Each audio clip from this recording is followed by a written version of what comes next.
How did French Revolution policies ruin Benelux trade? Imagine a time when Europe was shifting under new rules and ideas.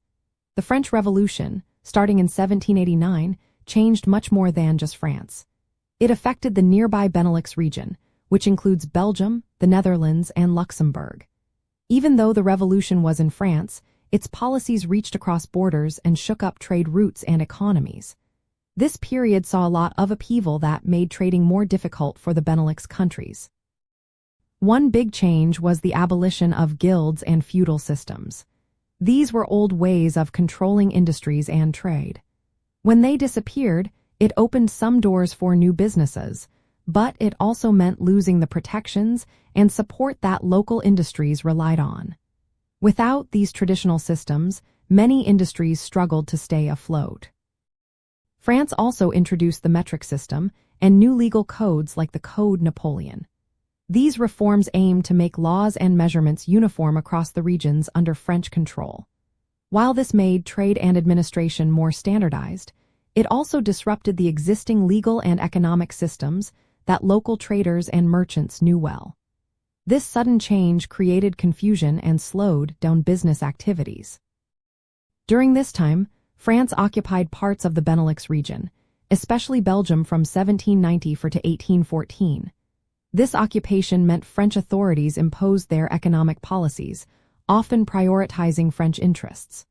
Local industries had to follow new regulations that didn't always suit their needs.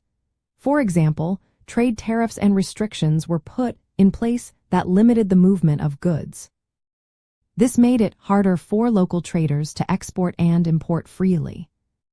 Trade with overseas markets also took a hit.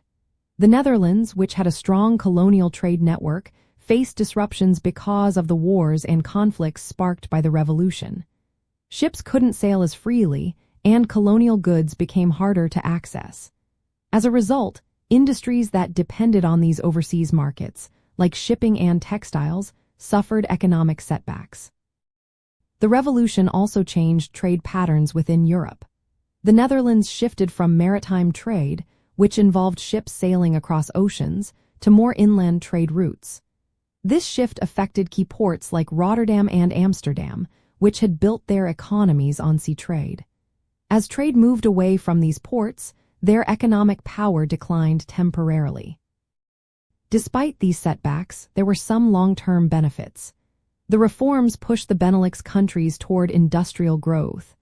Belgium, in particular, started to develop its industries faster because it was now part of a larger market.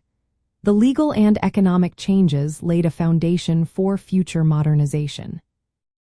In the end, the policies of the French Revolution caused immediate trade disruptions in the Benelux region. But they also set the stage for economic modernization and integration into the broader European economy. It was a time of upheaval, but also of change that shaped the region's future.